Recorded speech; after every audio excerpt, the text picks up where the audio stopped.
जोबोद दुखु मोनबाय रायजो नोंथांमोन जोंनि गोसोआवसो दङ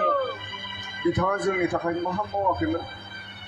जोंनि हारिमुनि थाखाय मा लिराखैमोन मा होआखैमोन दिनै बिथाङा जोंनि गेजेराव गैला दिनै बिथांनि मुङावनो जों रंजाथों नाथाय जोंनि बिखाया दुखु मोनदों बिथां बायदि रोंखा राखा एसेबां मोजां एक्टिं खालामनो हानाय ड्रामा लिरनो हानाय एसामिस लेभेलाव एसेबां मोजां फावथिना खालामनो हानाय जोंनि गेजेराव आसि बिजौआव साननो हानाय दङ नाथाय बिथांखौ दिनै खोमानानै लाबाय जोंनि बिखाया दिनै गाबखांदों जानो हागौ गासै आर्टिस्टफोरानो गाबदों नाथाय फोरमायनो हायाखै